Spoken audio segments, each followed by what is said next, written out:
You get a coffee too. But he's so loud with the paper. I'm like Harry Potter. Stop. That's even more annoying. You just read that. I didn't know. Not this much. I was pretty sure TODP would multi. It's amazing, right? After 2 years of YouTube for that hard. Yeah. Oh, I'm a 2. I'd say this is not you can learn a lot of facts and all the nice. I don't know why I didn't get back to the girl. Very I think the question is like, is it the TLD you always fall back on the for a lot of the Yeah, there, and you can see them there as well. You want to keep my phone on the battery so that it's stable. Okay, no problem. We never have a shortage. Oh, so it, My wife is traveling in Thailand, Bangkok, so my son is not able to do it. yeah. You never know. No, it's good to have it. And they make us do it before we can do it. You have a pen. They make us like, Yes. I was like, girl, I forgot about that.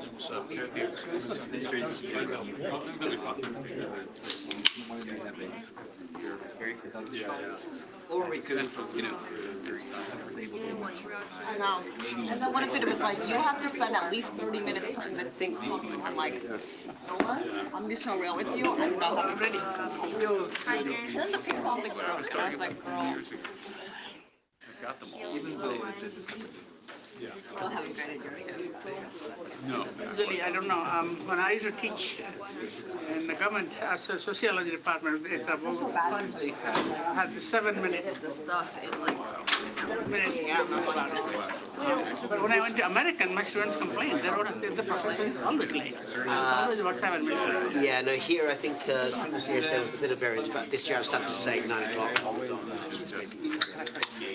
We'll give people a minute. In fact, I'll start the introduction, and that will take up your CV is so long that it'll take about several minutes anyway, and then we'll start after that.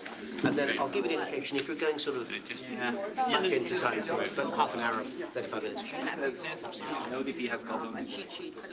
You don't have the instrument Fantastic. muscle, right?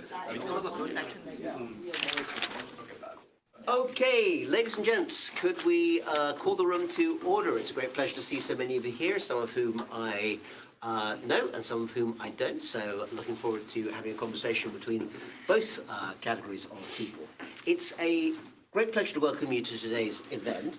Before we start the main event, so to speak, a couple of notices, if I may. First of all, this meeting is happening under the Rajawali Foundation Institute for Asia, and the Institute acknowledges that the land on which Harvard University sits is the traditional territory of the Massachusetts people, and we also recognize the continuing presence of the neighboring Wampanoag and Nipmuc nations. Also, organizationally, today's discussion is being recorded and will be publicly available on the Ash Center's YouTube channel. So just be aware that at least the first part of the discussion will be publicly available. And I'd also very much like to thank our co-sponsors. We are operating under the Rajawali umbrella, but the Belfer Center for Science and International Affairs is very much the co-sponsor of this event, and we're very, very glad that they are also very much on board. So let's move to the event that's brought all of you here and the speaker who is going to be leading us through today's session. I'm delighted to welcome Professor Amitav Acharya. He has many titles and many distinctions. I will try and get through as many as possible, but in the limited time we'll have to be a bit selective. He is currently UNESCO Chair in Transnational Challenges and Governance and Distinguished Professor at the School of International Service at American University in Washington, D.C. He has previously been Professor at York University in Toronto and also prior to that at Bristol in the UK. He's currently also an honorary professor at Rhodes University and the splendidly titled Professor Extraordinarius at the University of Pretoria, and also has been a guest professor at Nankai University in China. He also served as the Boeing Chair in International Relations in a program that many of us know, the Schwartzman Scholars Program at Tsinghua University, still going very strong.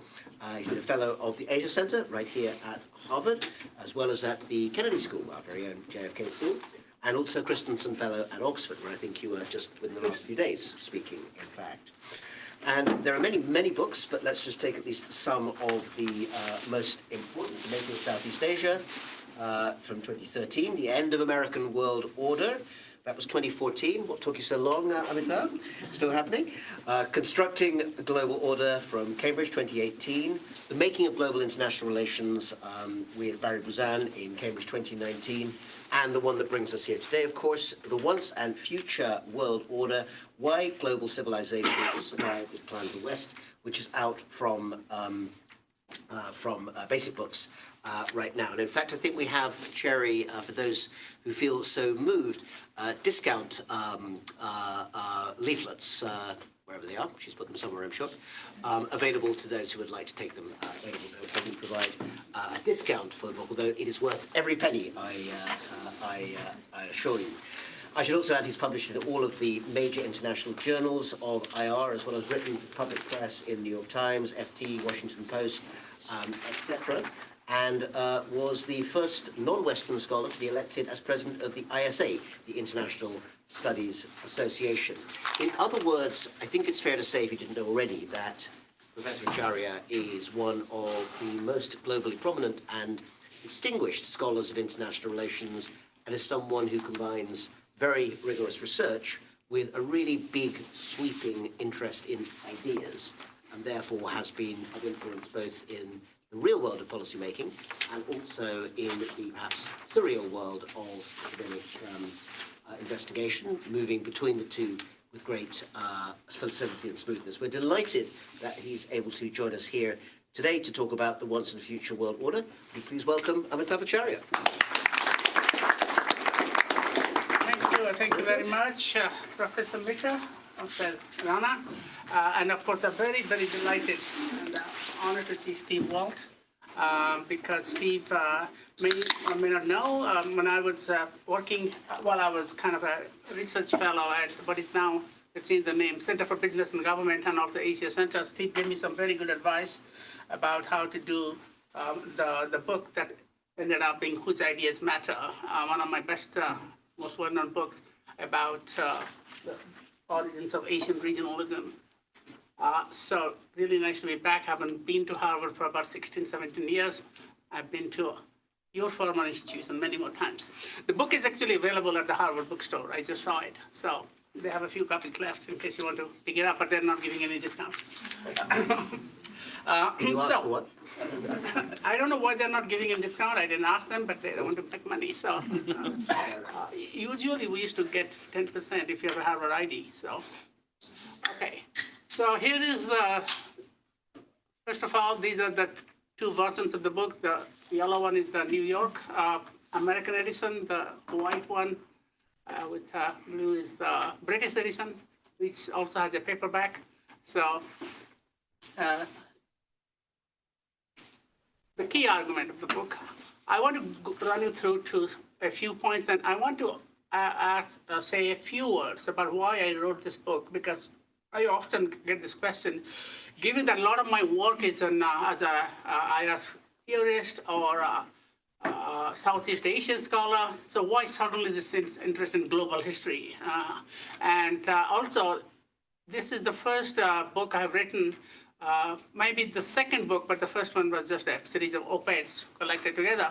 But this is the first serious trade book I have written, which is meant for a general audience. So I had to rewrite this book after having written it, because every time I send a manuscript to my agent and say, it's too academic, too academic. So I had to rewrite almost every paragraph, almost every sentence, to make it as accessible to a general audience. And they're still not 100% happy with that, but to publish. So why this book? I'll talk a little bit about it.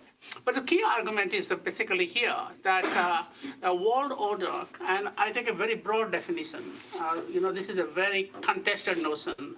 World order, international order, global order. People have written volumes about this. My previous book, Constructing Global Order, was part of that. But we just, here I look at a very simple definition that ideas, institutions, or mechanisms that has some sort of a normative purpose. It's not just a descriptive concept. And one definition of world order is that what do you have in the world at a given situation, ideas, institutions, and mechanisms, distribution of power, normative structures at a given time. But I think for me, the normative structure, normative purpose is important. It has to do something, and that has to maintain stability in the very broad sense. And this goes back to the Egyptians. The Egyptians made the distinction between Maat and Isfet, chaos versus order. So Egyptian king, the term pharaoh didn't come into existence until the new kingdom in the middle of second millennium BC. But the king of Egypt, King Narmer, basically defeated the forces of chaos to maintain justice, Maat, justice, harmony versus chaos. And that kind of a duality persists throughout almost every definitions of order or every justification for every ruler in every civilization. Islam, Hindu, Persian, Inca, Maya, Aztec, and also China and India. So I think the idea is to maintain stability by defeating the forces of chaos. If you look at that, there are, of course, specific mechanisms. So empire is a mechanism for world order. It's not over yet. We are leaving the legacies of empire. Independence of states, we can call it Westphalian or an anarchic system. But the idea that states should not be gobbled up into an empire, but should be independent of each other. That is also another way of maintaining order. Diplomacy, peace treaties, more specific, free trade, humanitarian values, and the like. And these are, in the broad and foundational form, not a monopoly of any civilization. So when I started writing the book, I did not know this. So it was a little bit like a fishing expedition. So I wanted to write a history of world order. I was very interested in different civilizations. But at the end of it, in fact, 2025 January, when we started writing the marketing pitch for the book, I said, what is the thing I learned most?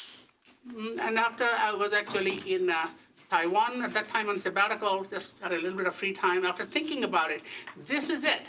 I want to argue that most of the ideas and institutions of world order, not historical order. There are a lot of people have talked about historical orders, the Chinese and the Islamic, which is part of it, but the contemporary world order, today's world order, that's the difference.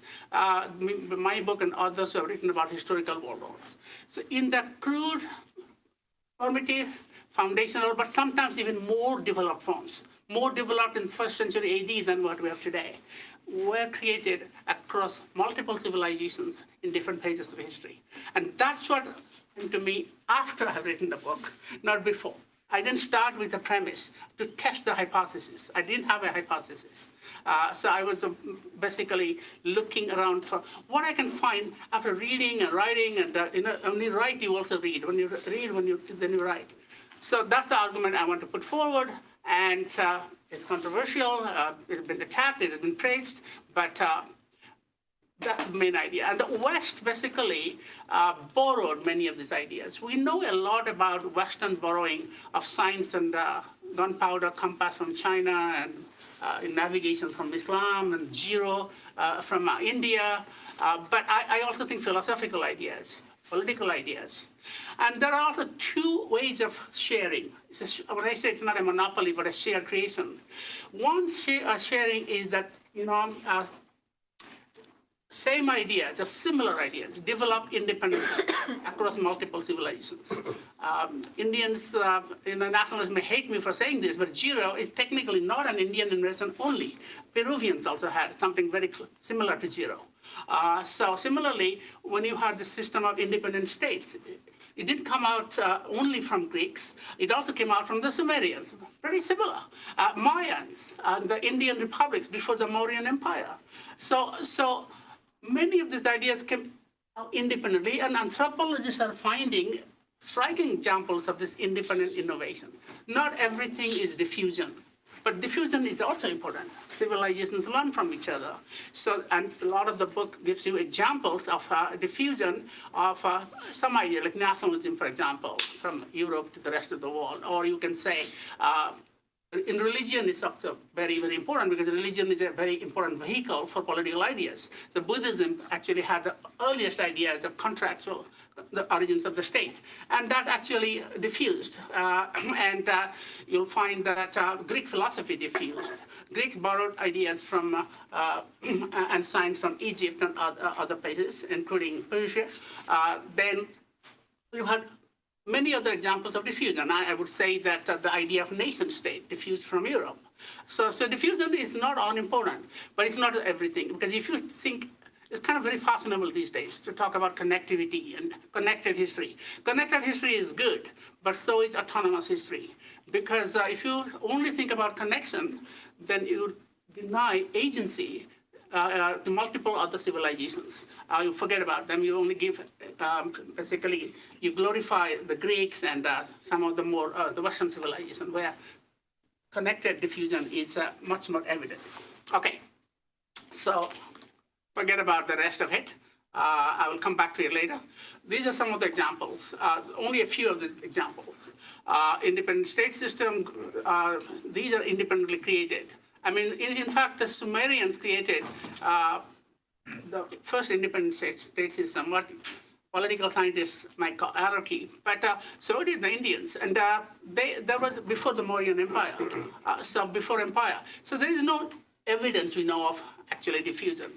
Great power cooperation, just war principles, right to life and property, decentralized empire from Persia with the British system. So why you can say why civilizations do this? Because human beings have a tendency to develop similar solutions to similar problems. When they face similar problems, they're not exactly similar, exactly the same, but very similar.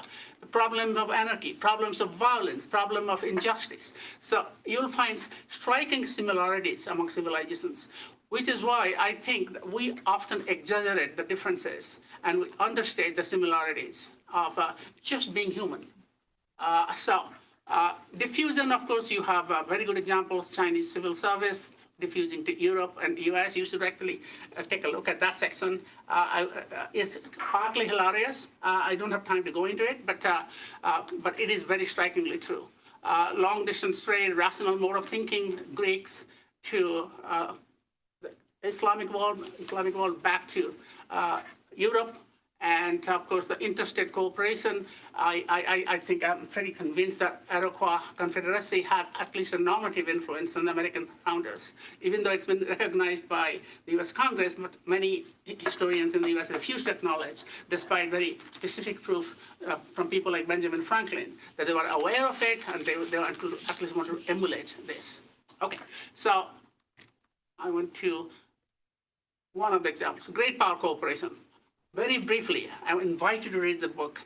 This is like a concert of Europe in the 14th century BC.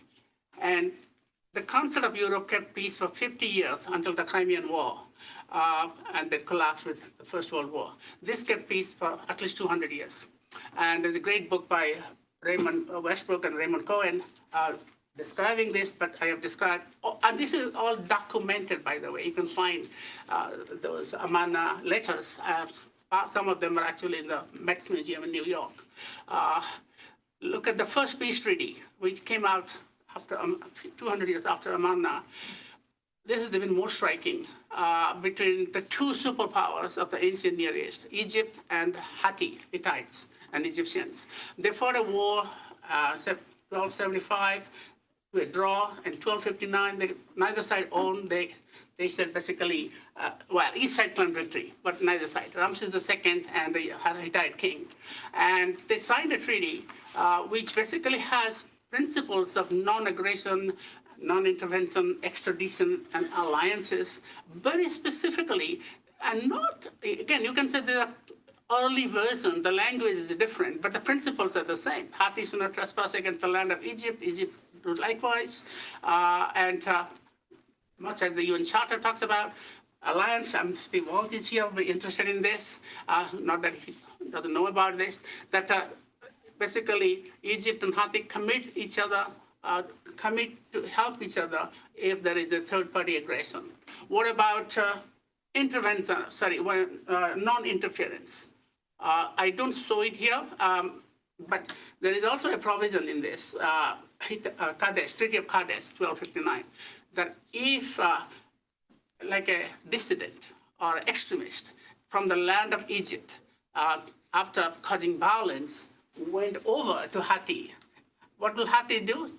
Send him back to Egypt. Capture him, send him back. Extradition. It's actually written. And same for Egyptians against dissidents from Hatti. So then we go to Mare Liberum, freedom of the seas. We give a lot of credit to Hugo Grotius for doing that. But actually, to put it very bluntly, Grotius was on the payroll of the Dutch East India Company, so he was defending colonialism and also piracy. Because the Dutch sank a Portuguese ship of Singapore in 1603 because they accused the Portuguese of harassing the Dutch shipping, not letting the Dutch to trade in the Indian Ocean. And Grotius was hired to write a legal brief. He was a lawyer, but not a barrister, kind of solicitor, somebody who writes briefs. And he basically said, the Dutch have every right to sink and loot the Portuguese ships, sell its products in Europe, in Netherlands, in Holland, and because the Portuguese were harassing the shipping. And they're violating a big principle called freedom of the seas. Everybody should have equal access to the sea. Now, this doctrine was actually there in the Indian Ocean for hundreds of years as a matter of practice. And also it was codified. It's not just oral history. There is a text called Undang-Undang Laut Malacca, Maritime Laws of Malacca, that enshrines this in writing. It was not written by a lawyer or a scholar, but by the sea captains in Malacca, which was one of the biggest ports in the world in the 15th century. And that port had over 80 nationalities, though no interference whatsoever in the trade by the sultan. Sultan just took gifts and stayed there. The laws and rules were basically handled and formulated and handled by a group of 10 merchants. 10 merchants representing different merchant communities. So the Japanese, the Indians, the Persians, some Africans, but Chinese and Thai and the like. And maintain anybody can trade, irrespective of our nationality, as long as you paid between 4% to 6% duty. And that was pretty standard. It was predictable. It was open, transparent, rules-based. There were laws about compensation if two ships collided in the sea, who pays what to whom. If a ship sinks in the storm, who are about to sink, whose cargo is thrown overboard first to lighten the ship. This is all codified. This is rules-based. And it maintained trade. It maintained trade so well that the Portuguese, when Alfonso de Albuquerque wanted to conquer Malacca, he said, if you conquer Malacca, you will not only eliminate the threat from the Muslims, but also you'll make Europe great, because that's Malacca has is the center of the spice trade. The Europeans are in Asia for spices. So it was prosperous. It was prosperous, of course, all relative, but still, by the standards of the time, it was rules-based, predictable. What did Grotius do? After the Grotius defended the Dutch, of course, defeated the Portuguese in Malacca later, and they went in to establish even bigger monopoly in the Indian Ocean, or what is now Indonesia. They colonized Indonesia. The monopoly, they forced the Indonesian spice traders to sell it to them. So Makassar cannot sell to Malacca. They have to sell to Dutch, and Dutch will sell it to Malacca. And the Sultan of Makassar at that time basically told the Dutch that God made the land and the sea, and the land he divided among men, and the sea he gave in common. It has never been heard that anyone should be forbidden to sell the seas. That's freedom of the seas. The Asian societies had no tradition of extending land jurisdiction, the imperial jurisdiction, to the sea. So the Mughal emperor, for example, did not control the sea, just the land. And most Asians basically left the sea open, with some exceptions. Very different from Europe, when Mediterranean countries or England and the West European countries divided the sea into parcels. This is our sphere of influence. This is our sphere of influence. You have to pay us to trade there. So the humanitarian values. Just compare the Geneva Conventions with the Code of Manu. I know Code of Manu is controversial for justifying the caste system, but he also did something very good. So look at the principles of how to treat civilians, soldiers who have surrendered, who are disarmed, who are weapons are broken, how to treat them. Basically, let him not strike, meaning do not injure people who are civilians, bystanders, who are surrendered, who looks on, without taking part in the fight, which weapons are broken. This is 1st century AD. Geneva Conventions pretty much said the same thing. So we don't have any recognition of these principles in the Geneva Conventions. So finally, I want to end that because there are many more examples. But property rights, we have two major one written document, one unwritten. That's oral, but has been translated and preserved, now translated by UNESCO, about property rights. So Magna Carta, of course, is more famous. Magna Carta is not just property rights, it's also human rights. When the Universal Declaration was proclaimed, Eleanor Roosevelt, the chair of the drafting committee, said, this is the Magna Carta of the 20th century, because of the, partly because of property rights. Look at the Kurukan Fuga, the Mandan Charter of Mali. There was 5 ways to acquire property: buying, donation, exchange, work, and inheriting. Any other form without convincing testimony, some sort of a judicial process, is doubtful. By the way, the Magna Carta was nullified, null and void, by the Pope 10 years after, and it had to be reinstated many times. And Magna Carta benefited only the landholders. It actually oppressed the peasants. Because now the serfs basically had no rights, the landlords, nobility, the lords had every property rights. So it actually did not really help the peasants in Britain. It made their life worse. The Kurukan Fuga was much more universal for everybody. It was the kind of law of the land, but it was not codified, but still important. I mean, it's like Britain has no written constitution. That doesn't, we don't blame it on them. Those things have force. Okay, so just quickly about Islam. Islam is, of course, seen as a kind of otherworldly, and everything was created by God. So does Christianity, Catholic beliefs, which are very dominant until Protestantism emerged. So the idea of eternity of the world is eternal. God came afterwards.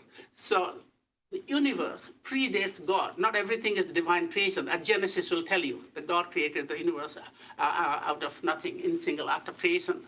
Now, that was challenged by the Greeks.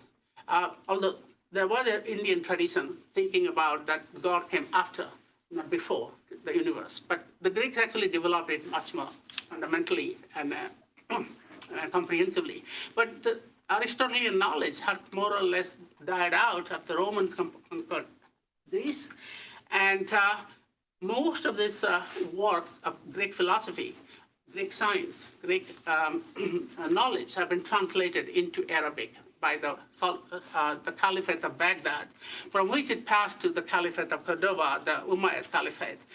And many of the writings of science and philosophy survived, initially at least, in Arabic translation, including Aristotle's Metaphysics, before they found a copy. Now, some of these ideas that eternity of the world actually came to Europe not from Greek translations or Greek texts, Arabic translations. And the guy who actually did a pioneering job was a guy called Ibn Rushd, Moroccan judge, philosopher, polymath, and he basically, being an Islamic, being very heretical by saying, hey, you're challenging divine creation, because Muslims have the same idea of God, centrality of God, as does Pope. But the Europeans at that time, the philosophers in Paris, Bologna, Oxford, the first universities, they were fighting the Catholic Church or the Christian Church because they were being persecuted for saying there is a scientific creation of the universe. So these knowledge coming not from Greek sources, but from Arabic sources that have translated Greek and enhanced it. They found evidence of this. So that's why Ibn Rushd is called the Arab Aristotle. His picture is actually in the Vatican. If you go to the Academy of Athens, he's in the same pantheon as Aristotle and Plato. At least the West gives them that recognition. And that became the basis of rational mode of thinking in Europe, even though it's not acknowledged. Now, why all this matter? Why are you going back to the past that happened so long time ago? So here is my logic. There are two logics. One is this, the Wright brothers logic.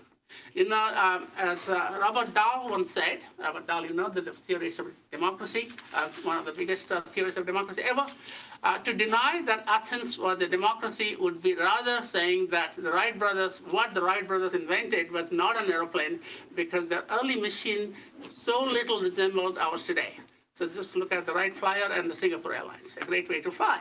It was a great way to fly then for Wright brothers, and a great way to fly for us in Singapore Airlines. Actually, we give credit to Athens for inventing democracy. And that's fair enough. I'm not taking that away from them. But their democracy was very imperfect. Only less than 13% people could vote. You have to be a male and military serviceman to be able to vote. But more importantly, people don't realize that Greeks actually had very little sense of individual liberty. Their liberty was more towards the liberty of the polis, the liberty of the state. So Athens versus Sparta, liberty of the Greeks versus Persia. Individual liberty had very little recognition in the Greek system. Now, there is some controversy about it, but I think I would like to defend this proposition, because if you disagreed with the polis and the leaders, you will be either ostracized or you'll be asked to commit suicide like Socrates did. The individual liberty did not have this prominent place, as you can see from Greek philosophers, scholars of Greece. But we still give Greece credit. And I think they invented what is a very early form of democracy. Imperfect, rudimentary, but still important. But we don't give similar credit to the Muslims and the Indians and the Chinese for creating institutions and ideas in a very rudimentary form. The Amarna diplomacy, this is not real diplomacy because it was written in stone, not in paper. Okay, they're calling each other brothers rather than sir.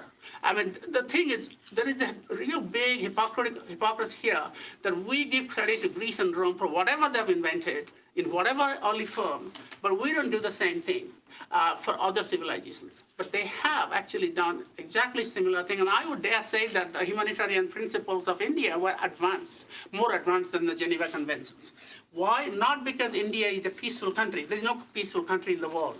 But the Indians realized, the philosophers of India, that there's so much violence in India that if we didn't have these rules to protect the civilians, protect the non-combatants, more people are going to die.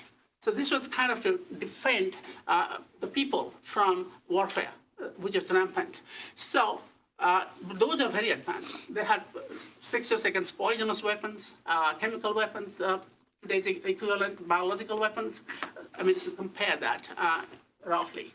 So another thing I want to say is this. Denmark doesn't matter. Walt versus Walt. Since Steve is here, I wanted to really bring this up. I mean, my book actually doesn't take any civilization as big or small. I have a chapter on Africa, a chapter on the Mayas and Incas, because I think some of their innovations either approximated what others have done without having any contact, there's no diffusion at that time, or they created something even better. And so I actually don't know if Kenneth Wells really said this. It's become like an urban legend. Maybe Steve. I think it was actually President Trump who said it. Okay, exactly. So now Denmark doesn't matter, right, in international relations. So I have seen people quoting people, others quoting others, quoted in, but I've never seen this in any of Ken Wells' writing. But let's take it as an urban legend. But the second one is what Steve wrote in Origins of Alliances, which actually been inspirational for me for non-Western IR theory. Because if we can get ideas from Europe, why not from the Middle East? And if you can get big ideas from, say we have, IR is very Eurocentric, and you don't get blamed for that, but you get blamed for getting ideas from other civilizations. So in my case, it's actually not even as one other civilization. It's all other civilizations. I can find striking parallels and not the same exactly, but similar ideas and institutions in so many other places that it makes perfect sense. And especially, this is not a book on IR theory, but it can be used as a source book for IR theory. Use this for building case studies and especially for case studies and generalize across a much broader scale rather than just going from Europe or one region and saying, this is IR theory. All right. So now I'm coming to the lessons of history. What are the lessons of history? Looking at time, okay. You're okay. 2 minutes, 50, okay. I wrote an article in New York Times. They put it very well. They means actually a lot of this has to be vetted by them because they couldn't believe in most of what I'm saying, the editor. So we had actually a title called Who is Afraid of the Post-American World? And that article came out under that title. Within half an hour, the title had changed to Reasons to be Optimistic About a Post-American Order. Why? Because most big newspapers have a focus group. So they send out with one title, the op-ed, and then they get reactions. They got two, actually, titles. They test it. And apparently, at a time when Trump is running rampage, they thought being optimistic is good. It will sell more. Okay, but it was Who is Afraid, the original title was Who is Afraid of the Post-American World. But I think the idea is that many of this article summarizes the book very nicely, that if you can have multiple agents and across civilizations, across time periods of very similar fundamental ideas, so it's not a Western invention or an American invention, then you might some optimism there. Although I did not call myself an optimist. They and people now, because of this article, they think I'm an optimist. I'm a cautiously pessimistic person. But I still think it's important that there are these agency contributions. And if you recognize that, one of the benefits is that this mutual, well, it's never going to disappear, but the feeling of superiority and inferiority, West versus the rest. I don't like that term in my book, talking about bearing this West versus the rest, because the West and rest were never really distinctive. They're never there. They were continuously interacting until about the 18th, 19th century, and almost on an equal basis. So the slavery, racism, there's discussions about this.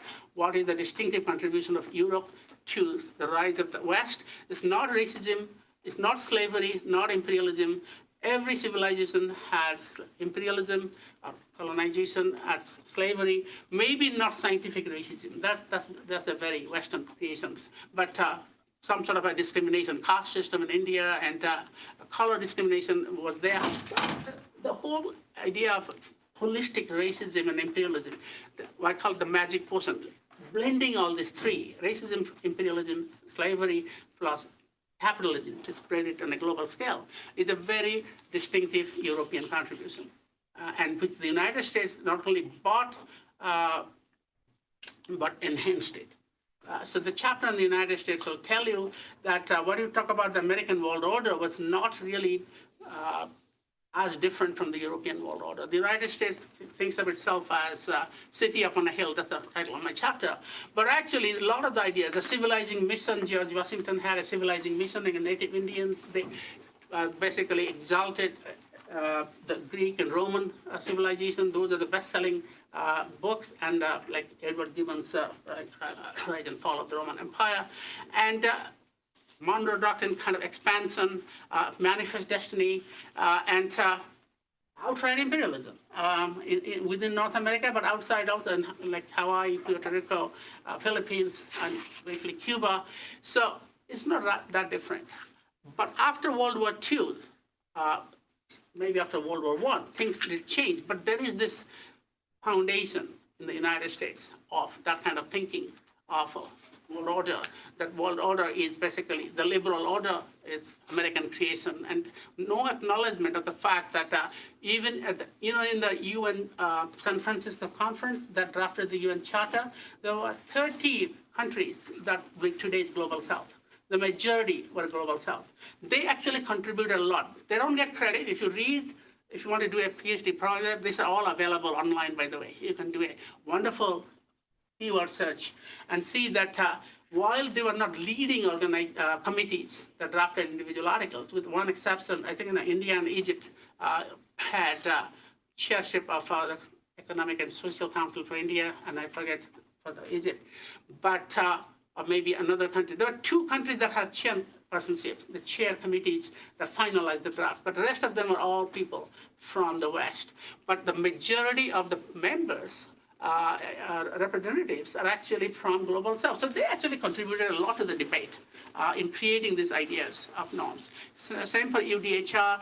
All men are created equal to become all human beings are created equal because of the intervention by an Indian woman called Hansa Mehta.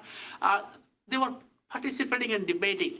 So the idea that liberal order is, or whatever, the world postal order is an American creation is also a misnomer. It's not 100%. The United States played a very important role, but it didn't do everything by itself. And now it is destroying almost everything by itself. So why I wrote this book? Partly because of Kissinger's book, partly because I started teaching a course in 2014. This book came out at that time, the best-selling book still on world order. First chapter, Europe, Westphalia. Second chapter, Europe, concert. Then Islam, world in disorder. China and India get mentioned, but very brief mention. And then everything ends with the United States. Savior of the humankind. And I actually felt that I cannot give it to my students just by itself. I have to also give a counter-narrative. I still use this textbook, but I also now, for a long time, I've been building up these arguments. Now I have a book to give them as well. And in between, there are other books I use. So my book basically starts from the beginning, doesn't start with Europe, starts from Egypt and Sumer, goes through, not necessarily chronologically, but it captures most, if not all, civilizations. Africa, not mentioned in Kissinger. Racism, not mentioned in Kissinger. And the whole idea of it, there's a broad world order that we need to come to terms with, especially in a time like this, when the current world order seems to be teetering. So I look at the future world as not unipolar, not multipolar. The multipolarity is about distribution of material power. It's true, but it's uneven multipolarity, asymmetric. But I see also the role of many other actors. I call it a multiplex. So great powers, middle powers, regional actors, international organizations, and non-state actors. So this is another way of looking at it. We're using AI, by the way. I asked the AI to give me a unipolar, multiplex, multipolar, and after a little bit of going back and forth, I got this. So thoughts for navigating the present crisis: avoid self-fulfilling pessimism. The world is collapsing and can't do anything about it. This pessimism is far more prevalent in the West than in the rest of the world. Opinion polls have shown this. And the West has most to lose. Trump is a consequence, not a cause of the decline of the liberal order. He basically exploited the failure of the liberal order to actually address the concerns of even Americans in certain parts of the United States. It will be a big mistake, like Europeans are thinking of, wait him out, and 3 years later, business back to usual, will be back to usual, and just wait him out. But I think it will be a mistake, missed opportunity, because this is an opportunity to actually create something more alternative. And who knows who comes after Trump would be worse. Rising powers, despite all the hype, cannot build world order on their own. So they also need the rest of the world.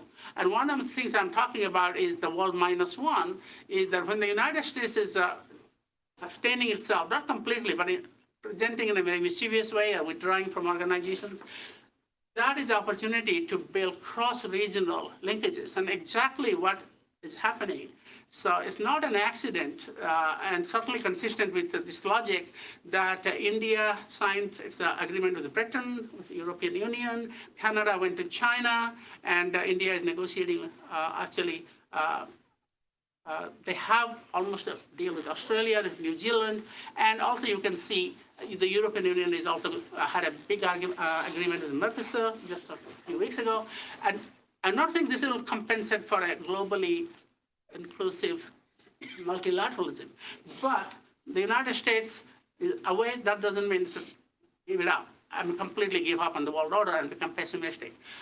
So the world minus one is a good moment to actually, it's a moment. It's not going to last. We don't know that. But at least I also argue in this article in Foreign Policy that you shouldn't get the United States back unconditionally. So if the US wants to come back, they have to pay a certain price. Basically, you can forgive, but you should not forget. Because this level of trust that has been broken, very hard to repair. But who knows? There are regimes who want to go there and give the next president bigger gifts. But if the next president is honest, should also not accept this kind of gift giving, but also the world should not forget. This is the time to move away from the US-led hegemony, what the people call liberal hegemony, people like Hickenberry. All right, so this is it. Sorry, I'm a bit fast. That was deliberate. I wanted to cover a lot of topics, but I want to give you a chance. But it's all there in the book.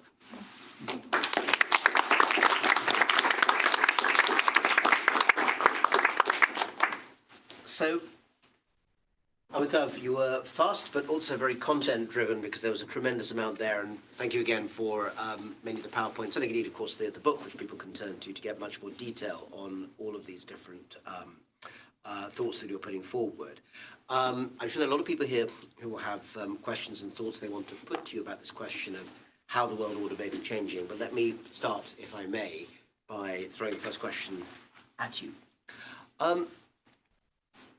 One of the things that has become almost a commonplace is the idea that as the United States becomes less dominant in the world, partly through choice and partly through just a changing nature of circumstances on geoeconomics, geopolitics, international institutions, and so forth, is that China is going to become a more dominant power.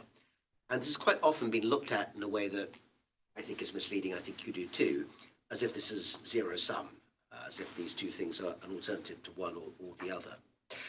I think the more interesting question about China, and it could also be a question about India and a whole variety of other places, is how, if at all, you reconcile certain things in the present moment. You talk about the once and future world order. You've given us more explanation of how this longer set of historical precedents help to shape what there is now. And I think nobody would reasonably deny that when it comes to China, certainly there is a length of cultural tradition, but also ideas about how states relate to each other. I mean, you could have mentioned the Chinese states as well, which interact with each other before the formation of modern China. And India, of course, in that category as well.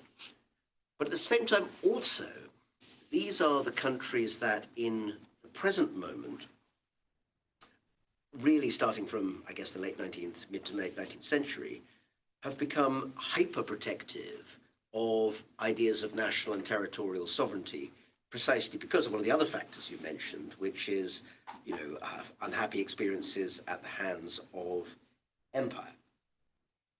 How, if at all, is it possible that your posited future order or present order that we're coming into being now can reconcile these two strands with the emergent important shaping powers? Or is it just a contradiction that we'll have to accept that doesn't actually have any kind of logical resolution? So first, looking at it purely from an empirical standpoint. So the present order is passing. So what do? We keep bemoaning and complaining and denying. I mean, I think many Westerners were in denial until very recently. So Trump has moved them away from that. Or we accept the reality and build something out of it. Now, this is a challenge for everybody, not just for Europeans, but also the Chinese and Indians and others. Now, the question about China in particular, my argument is that there is a lot of hype about China's contribution to global civilization. China even have a global civilization initiative. Right. Claims itself to be the longest continuous civilization. Actually, technically, that's not true. It depends on what you mean by civilization, what you mean by continuity, dynasty versus civilization, and the Chinese civilization, in the sense I am describing, probably is 3,600 years old. Shang, to me, I haven't found much evidence of Xia. I've actually traveled extensively in those areas and talked to people. No, so I think that but the Chinese do have to play a role. I mean, China and India, by Angus Madison figures, were the largest economies in the world, and population. So what I'm trying to say, my argument about China is, first of all, I'm not really optimistic in the way the New York Times presented me, the title. I'm saying that the extent of my optimism is just because the United States is declining and withdrawing doesn't mean the world will collapse. So there are other ways in the interim to manage global order and maybe wait for but I think the long term, the decline, the relative decline of the West and the United States will be a good thing for the world. Because the past 300, 400 years of Western dominance has not been great for the world. For the rest of the world. The vast majority of people live in the global south, what we call global south, and conflicts, even development. You can talk about the East Asian economic miracle, but it didn't extend to Latin America and Africa. So I think generally the positive claims made by the current world order proponents has not been really true. So what comes after it may not be very pretty. I mean, all changes are difficult, but over a long term, maybe these historical insights, and history is not going to repeat itself, but it will give you a range of possibilities of how to manage world order in the absence of hegemony, for example. How do you operationalize, say, freedom of seas in the absence of a dominant empire? So those are the examples that will help us to challenge us to think about solutions. I see all that, and I won't monopolise the conversation. It's brought up so many fascinating things. I've got some very quick follow-up, and then we should open up. But just to follow on the thread of what you're saying there, the reason though that I wanted to bring up China and India in particular is that they are heirs to something you brought up in the book, which is this longer tradition of how territorial control and power is defined in a means that is pre-Westphalia. Yeah. I mean, they're not nation states in that particular incarnation. And yet, as I was saying today, India, China are amongst the best examples of countries that are fiercely protective of their own quite Westphalian nation state sovereignty. In this emerging order, is it possible for them compatibly to maintain both positions? They want to create some kind of new global order that is, post-American, post-Westphalian, post-national boundaries, and yet defend their own territoriality. So contrary to what might have implied, I don't think they can. I said no, because both China and India are limited in the contemporary world. They were even limited. There is no such thing as global order. Even Kissinger and I agree on this. It's all regional world orders. Chinese world order, the Han Dynasty was regional. India's, Maurya Empire was regional. So in a global order, there are so many actors that I don't think Chinese can project power much more so than they ever did, but they're not going to really be in control of large distances. Actually, the Chinese cannot compete with the United States when it comes to military power projection. So the thing is, the Chinese and Indians, and it's a very good question, they represent still different models. So the Chinese, historically, much more hierarchical, and deny diversity is a threat to China. India, until this government, actually has always celebrated diversity. I grew up in the elementary school learning that India is a nation of migrants. Now, of course, we have a different rhetoric that Indian civilization created in India went overseas. That's not true. We'll talk about this in the India conference weekend. And India, despite its limitations, still has a pluralism that China wants to suppress. Because China is not a federal system, India has a federal system, the states still have some autonomy. So I think they probably represent two different models to the rest of the world. Historically, they have been very different. And also, because they are not collaborating with each other, so they cannot also do a kind of G2, India-China G2. And to me, it's actually good that no country or two countries can dominate the world. Now, you can say this is a prescription for anarchy, what I call the global multiplex. But look, I mean, the hegemonic order was not really that good for many of these countries. And the bipolarity was not all that good. Let's try the first time we have a system of multiple centers of power distributed in many parts of the world, but still connected.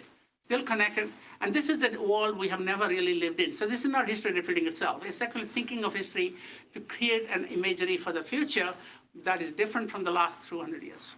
Interesting, thank you. Although I have to say the phrase global multiplex makes me think of a place eternally showing Satyajit Ray and Luchino Visconti movies on an endless loop, which actually would be great, I have to say. Let's open up the conversation to many people here, I'm sure, have views on what Amitav has told us today. Was that a finger from Steve Waltz? I So don't want Professor to. Steve, I generally. I'm going to say how many. Let's see who we can get up. We will make sure we've heard from Steve before the day is out. But any other thoughts that people have had? Don't be shy. I see some hands that look like they might be waving over here. Anyone from our? Yes, go ahead and just tell us briefly. Tell us who you are and what brings you here. Thank you so much for your presentation today. I'm MPP1 student, Jihe. I'm one of the students of Professor Meter. The global multiplex is a new concept to me. It's very interesting. As you mentioned, it's never existed in the history. I wonder how the nations are going to maintain the peace without running into the competition if there's not going to be a hegemon leading the global order. Okay, I should take a note of that. Some more questions? Or? Okay, we can take a selection of questions and then bring it back in the guest. That's a good idea. Yes, we see a hand over here. And just tell us about who you are. I'm with the Whitehead Center for International Affairs. Thank you for being here. And Dr. Kishore Mabomani, he argues that the 21st century is fundamentally a return to the Asian norm, Asian-led norm, and you argue for a multiplex world and a world -1 setting. So how do we ensure the post-Western order doesn't simply trade the Western hegemony for a new Asian one? Thank you. Okay. Great question. And let's take one more and then come back to you for a round. Yeah, at the back here. Yes, tell us. Thank you for being here. I'm Keita Menjo, an MPP first-year student. My question is your concept of multiplex order. So do you think a specific country or region play a role in Sorry, what player? play a role in constructing a global Which will play a role? Specific country or region. Specific country. country or region Oh, okay. will play a role in constructing a global multiplex order? Because at Davos Forum, the Canadian Prime Minister McCartney gave a speech on middle powers. Do you think that middle powers like Canada or Japan will play a role, or do you think that any other great powers still play an important role? Great. So that's three great questions to start with. Steve not asking any questions? Well, no, Why don't you- but I think I'll go next. three might be enough for a round, and then we'll come back So I'll round. try to be round- quick because round. I know we have to finish in 20 minutes or so. Yeah. Yeah. So global multiplex with global is a new concept, but multiplex is not a new concept. So I made this big mistake of comparing, saying actually DPIR in Oxford when I was a fellow at Christensen. That's the Department of Politics and International And Relations. that multiplex world, and it's a movie. Because you go to a multiplex, you have a choice of audience as a choice, different screens and different actors, producers, and plots. So I coined that term. Then I regretted that, because my publisher wanted some kind of a fancy term that, when I talk about multiplex to a bunch of practitioners, like Energy Forum in London, they love it because they can. If I talk about these theories and ideas, it just falls through. So that was the purpose. Then I went back, and I already had done some research. Where does this term come from? You can talk about Netflix. Who goes to a cinema these days? And I watch everything here in Netflix. Well, I do sometimes. But people have said, why not Netflix? Yes, the idea is the same, except that multiplex, you actually physically encounter other people. It's more social. But it's a 16th century mathematics term, multiple folds, multiplex. It's a telecommunication term when you have mirroring versus multiplexing. In mirroring, there is a central control tower, like a hegemon, and sending out messages, and you just accept it and implement it. And mirroring is actually when not only one central tower, but several, like running trains, for example. They not only receive or send it back to the tower, but also communicate with each other. Just like you're flying, you see if you listen to the pilot conversation, I think in one channel in United you can do that. There are pilots are actually talking to each other. They're not. Sometimes they're flying over the Pacific or Atlantic, and there is no control tower. So the plane ahead is actually giving them instructions that there is a bump here. Be careful. So multiplexing is multiple communication. This is a very well-known term in telecommunication. And then there is, of course, many other fields. But I thought it would be good because all it says is, really in a simple way,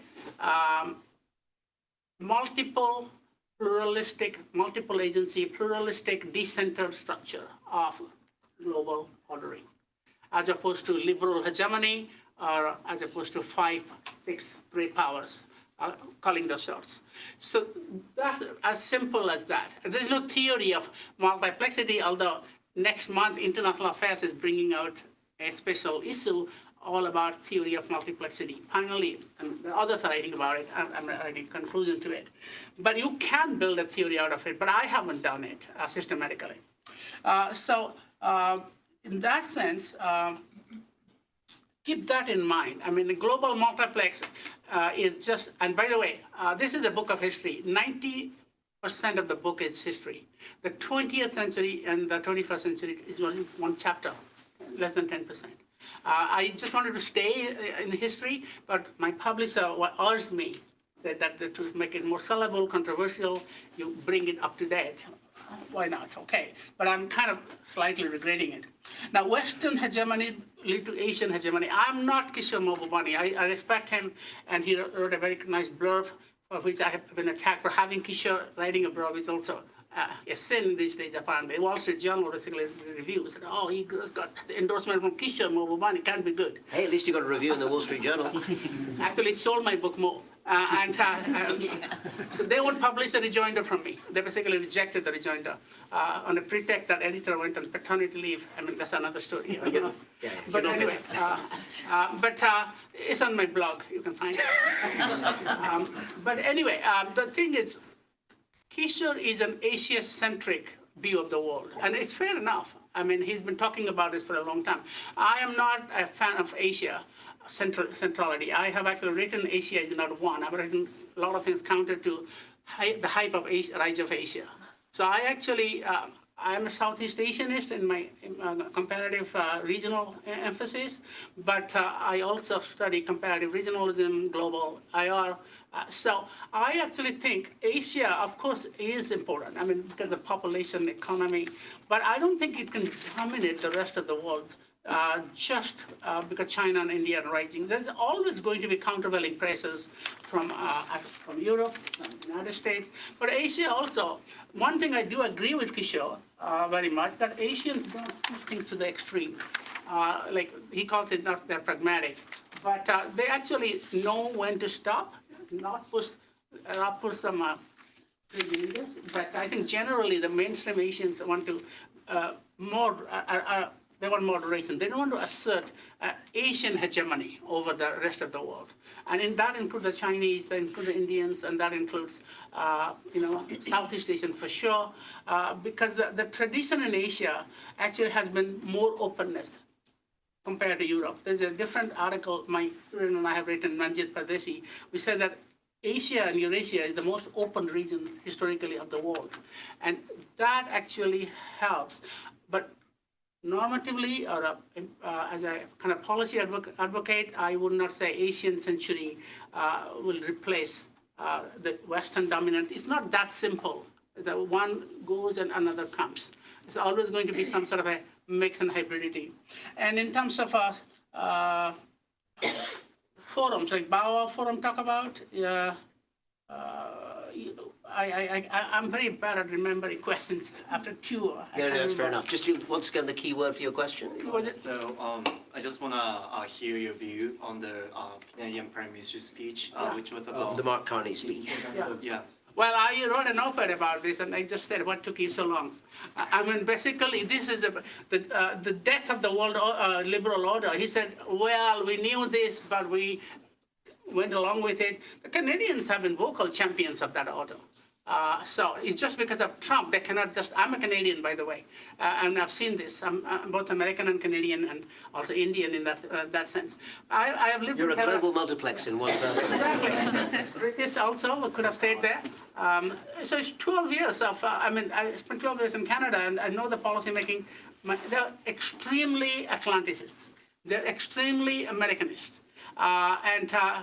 Maybe Carney himself, I actually call this Davos man. He's a Davos man. He went to Davos and he was the governor of Bank of England, governor of Bank of Canada. So now, he's doing the right thing. I support him. But it's not going to change the reality. So Canada had bad relations, pretty bad relations, two of the biggest rising powers, China and India. For ideological, political, and sometimes it's not Canada's fault, okay?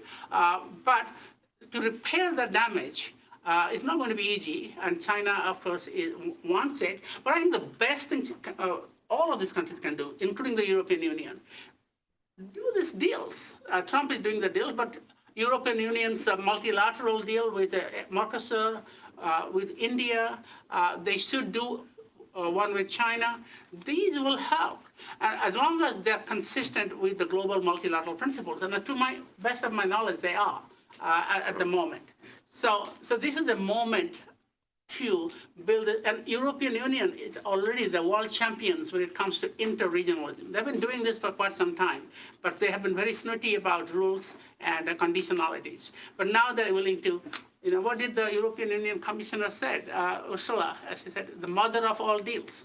It's very hard to believe that a European Union leader could say a deal with India, the most protectionist Asian country after North Korea, I think, is the mother of all deals. So this is good. This is opening up. This is exactly what a multiplex is about. Well, just before we get to this question, we should put in a plug here, since Mark Carney's speech on middle powers reminds us that at the Belfer Centre at the moment, but together in collaboration with the Ash Centre, we're currently kind of in flight mode on a big middle powers project, a lot already available online, and new research and activities coming as part of that. So we'll certainly be keeping a very close eye, not just on your framing of that, but he was a student here, right? He studied here. Mark Carney? Yeah, he's a Harvard graduate. He went to the law school. Oh, he was in the law school. Yeah, that doesn't count. Okay. So in other words, no, not really.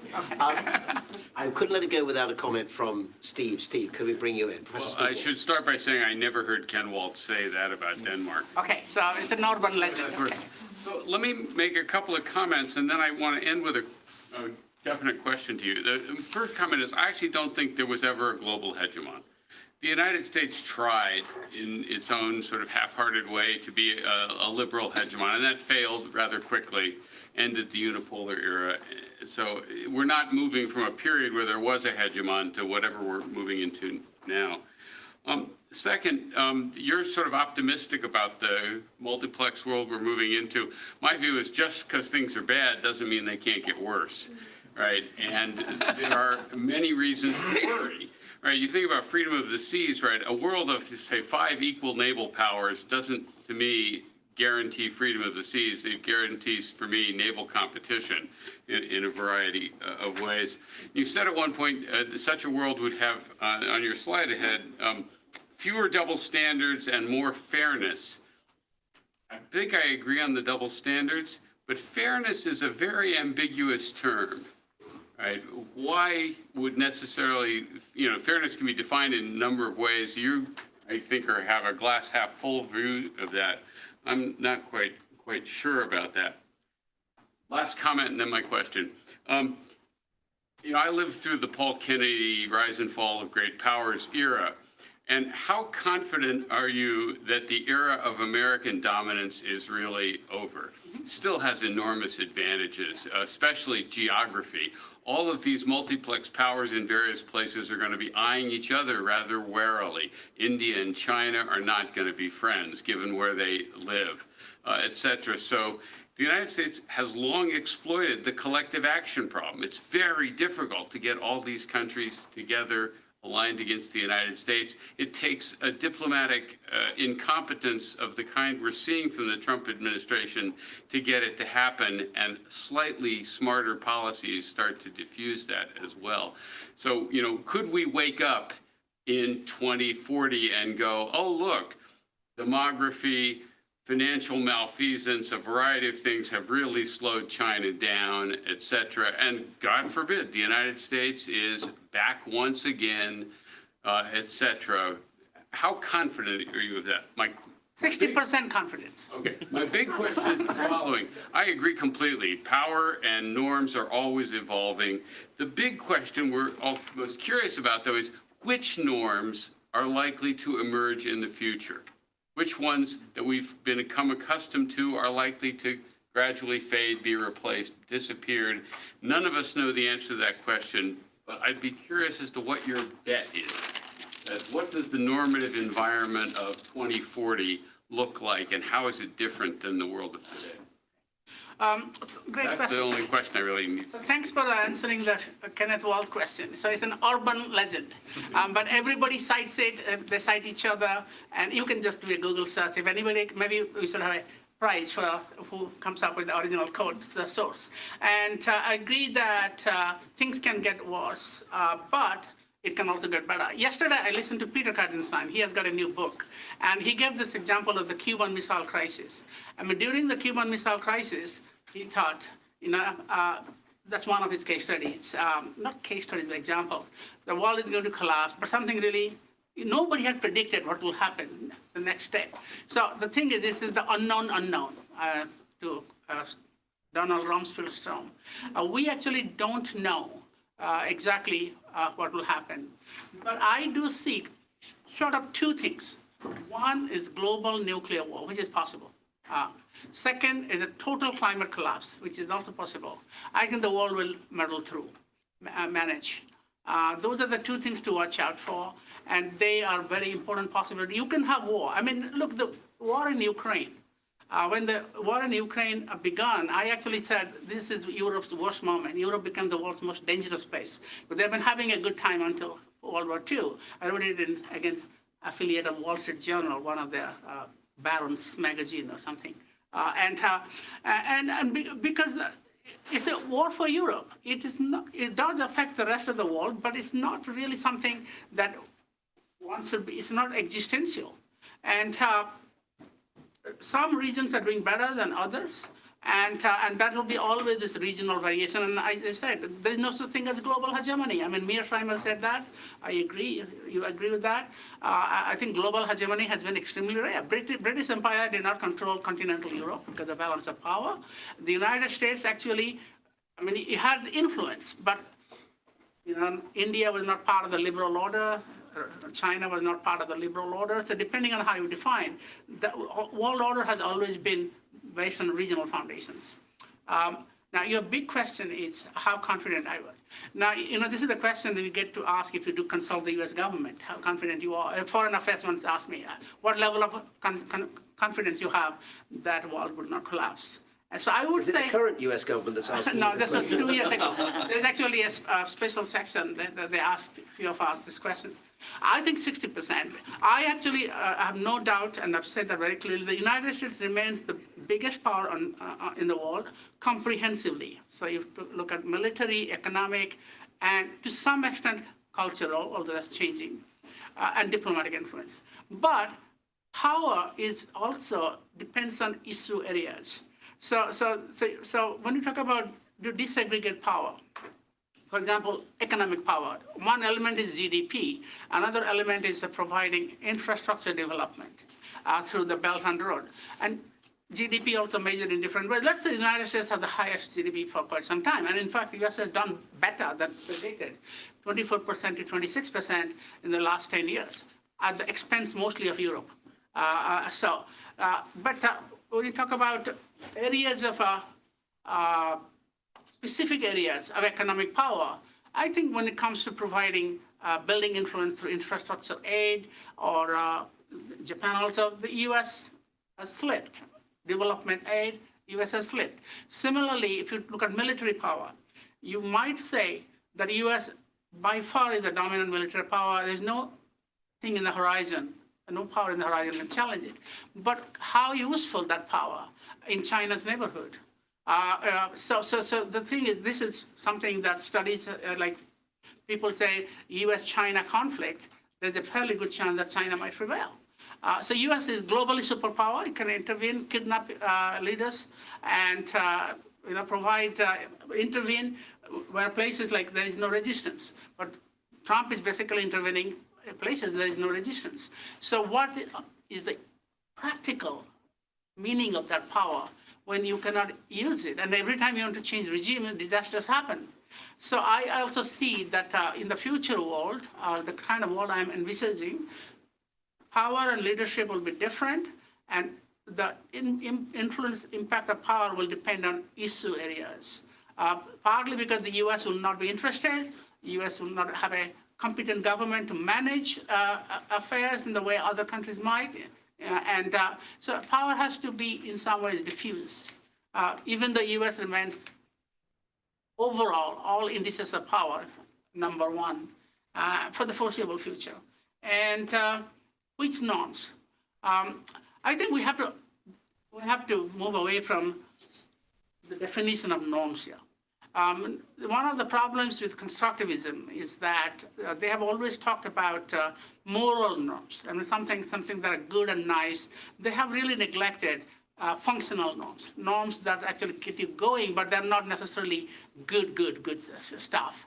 I think. What would be a good example of a functional norm in that definition? Well, I think some of the economic norms, for example, reciprocity in trade, without which so norms work best when the countries or leaders realize that without adhering to them, they will be in very bad war situation, like traffic laws. Traffic laws gets violated not because they're moral, but because you think you will get fined, or you will, in the world of economics or diplomacy, you would suffer if you don't follow the practice. Instead of creating a community, like a security community or a moral community, or, what are the original literature of norms about protecting whales and anti-slavery and all these good things in life? But there are a lot of norms that are actually just functional. Get the world organized, better organized. And those Use norms of English for international air traffic control. Yeah, that'll be a very No moral content to it at all. It just allows planes to fly and land without. Yeah, and telecommunication. So in some way, this is not a constructivist, moralist argument. Those are nice to have, but much more less likely. So I think the biggest norm that will come out of this is the realization.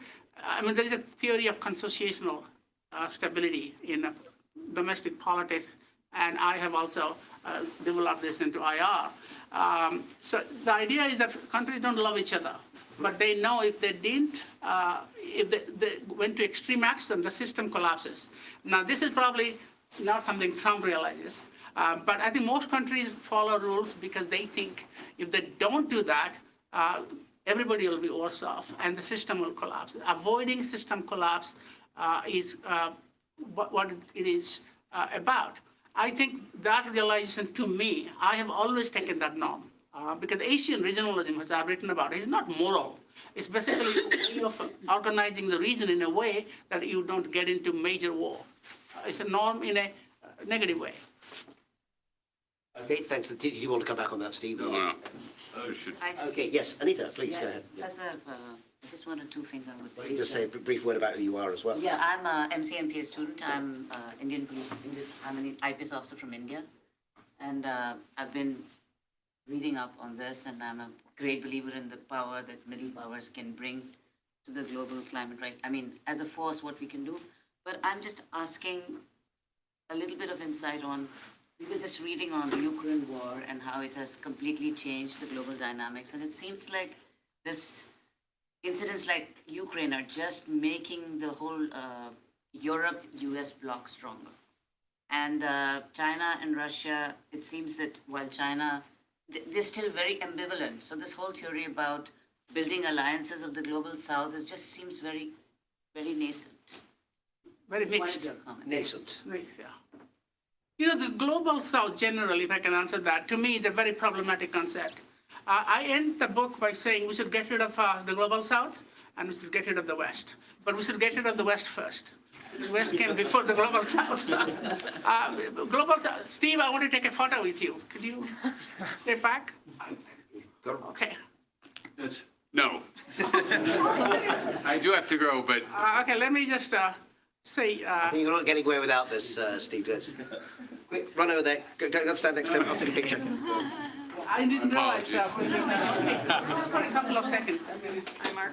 You're like the Taj Mahal, Steve. No one can come without seeing you. It's an informal seminar anyway. You're good, you're good.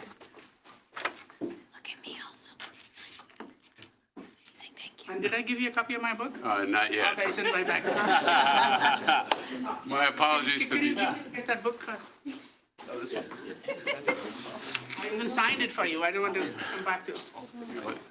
You're welcome. All right, I will not take it to the immediate bookstore and sell it. It's signed. See, It's if you can signed. find a used bookstore anymore. No, it's It might give true. you There used to be actually a millions. bonus, actually. Thanks very much, Steve. Good to see you. Great to have you here. Take care. Anyway, sorry, we're in the middle of Anita's question, I think. Yeah. Sorry. So the question was about Global South, but what was the? I missed up the. I'm just very I was quick. kind of distracted by Steve leaving. So. I know. I was just wondering this term selective alliances. Yeah, how selective. promising does it look? What is selective alliances? The rising powers cannot govern the world without themselves or through selective alliances like China and Russia. They need wider support. But it seems like Europe is still hedging on yeah. both sides. Also BRICS. Yeah. So to me, there's a lot of hype about BRICS. And in my previous book, I had a chapter called The Hype of the Rest. You know, every time something comes up, people just go crazy. The BRICS Plus, and this is going to transform the world. Actually, the BRIC Plus weakens the BRICS, because many of the new members are very close friends of the United States. So the Saudis, if they actually join, the UAE, they are not going to give up their relations with the United States to make case with China. So there's a lot of hype. And also the problem is that India and China, the two real anchors of BRICS, are not in very good terms. I mean, they're trying to repair their relationship, but it's not not there. So similarly, China, Russia, they have, you know this better. I mean, there's a history of mistrust there. And they come together because of the common dislike and distrust of the West.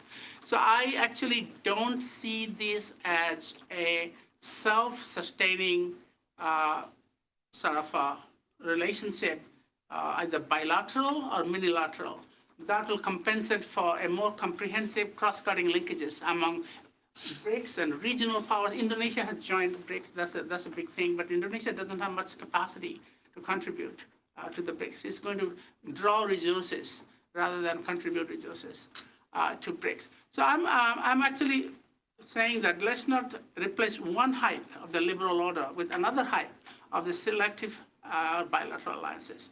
Maybe there is a normative agenda, and most of what I do has some sort of a normative purpose, and maybe a little more idealism than I care to admit. But I think functionally also, historically, we know what happened to the non-aligned movement, what happened to the Asian Relations Conference. But they're all very good. They all created a lot of nice principles, but they never really replaced the multilateral system or even the great power politics. So this sort of system I'm talking about will have elements of both.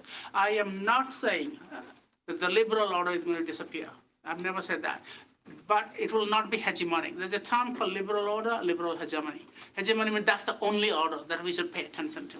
Now, it has to compete with all kinds of arrangements, coexist maybe, spheres of influence, regional orders. Regional orders are to me very important.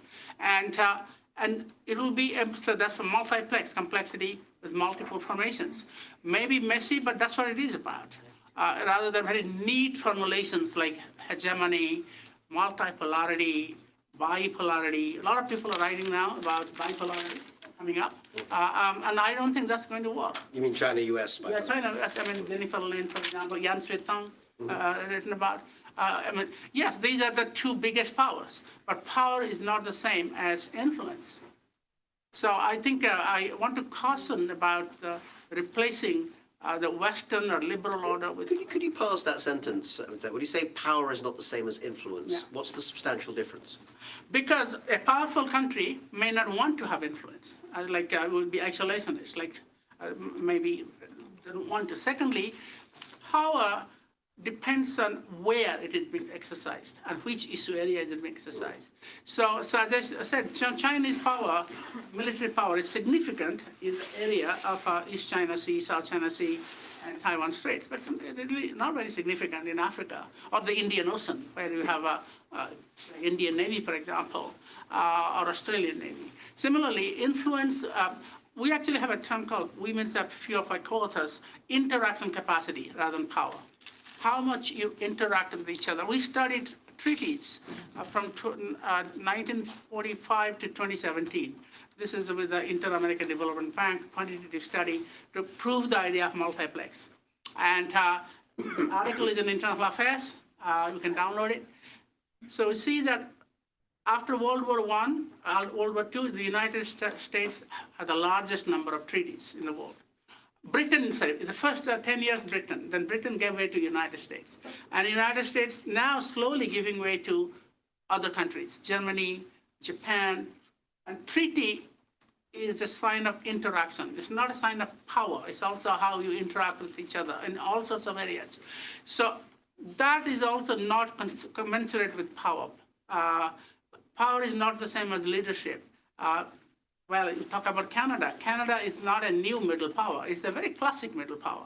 And it was behind the R2P, it was behind human security. The peacekeeping, the whole idea of peacekeeping was invented by Canada, Lester Pearson, because when the UN Security Council didn't have consensus, Australia has been good at this. But these are not great powers.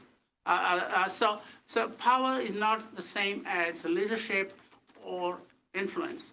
And maybe I'm not either strictly realist or strictly liberal. I'm kind of looking at it from a multiple agency point of view, looking at it the regional context as much as the global context. Okay, thank you. We're beginning to get to time, but we could squeeze in a couple more thoughts if people do have them. Yes, how about you? Oh, yeah, go ahead. You just say a word about yourself. Hi. Sure. I'm Matthew Yeo. I'm a fellow in the Advanced Leadership Initiative, notwithstanding Professor Mitter's comment. I graduated from Harvard Law School, and that does make me a Harvard graduate. My background is in public international law and representing governments and state-to-state dispute settlement. I'm wondering what role you think that international law and dispute settlement will play in a multiplex world. I hope you didn't get offended when I called Hugo Grotius a pirate and an imperialist. Oh, no, I totally agree. And he is considered one of the founders of international law and a big liberal order as well. A liberal pirate, it's a great combination. Because these are one of the fun things about doing this history. It sort of opens up things that I did not know 10 years ago before I started writing the book. I always worshipped Hugo Grotius. I worshipped Immanuel Kant. But Kant is that flaming racist. He divided the world into racial categories. And he would say things like, he would write something like, perpetual peace and criticize colonialism. But in his classroom, he'll tell students that American Indians, Native Americans, the worst, least intelligent people. Africans are the next least intelligent. Asians are next. He classified the world. And he wrote this in class lectures. The idea is that you don't get out of the class. This is like Hillary Clinton saying, what, that a basket of deplorables? To be fair, the class I teach has a Chatham House rule that means that nothing in there goes outside. Right, Matthew? Okay. But anyway, this is a good example that a lot of things I'm written about, like 15 years ago, I would not know. I will teach it very differently. And when I started teaching it and reading it, the world is different. So public international law in the multiplex world, I think it depends on, when you talk about international law, I mean, this is all basic. It's not enforceability is always an issue. But I always believe that, international law has a major role. In fact, it's one of the few institutions that will survive. And again, survive from what?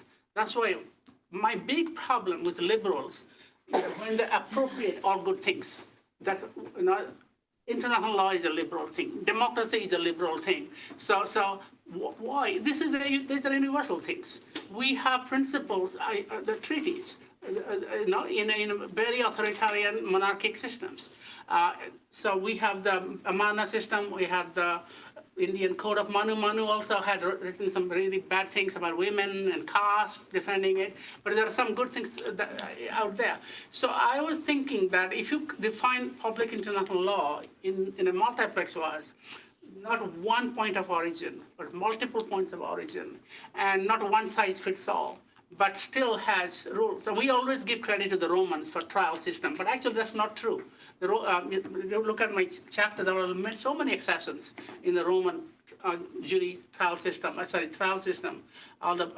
So we can find actually very convincing examples of like Hammurabi, Code of Hammurabi, actually, the later period became much more humanitarian compared to the early period. So even in the law, this is I was telling to the Oxford Law Society first-year students. They don't count either method. Yeah, and I said, did your teachers, of course, still tell you this? But anyway, the idea is that, to me, public international law will remain very important. That's public, which is not the corporate private law. And not going to disappear because it was not invented by the West. It was invented in multiple places.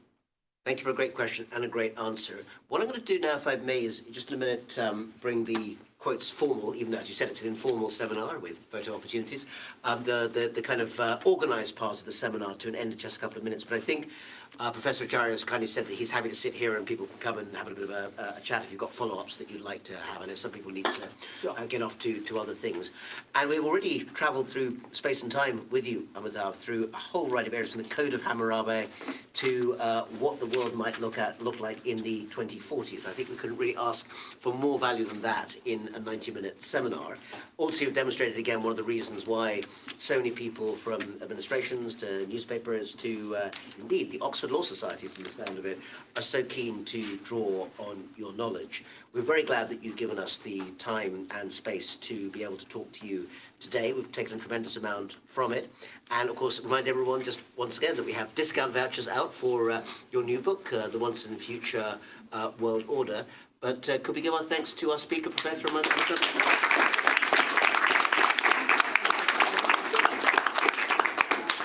I have this genetic problem of not being able to speak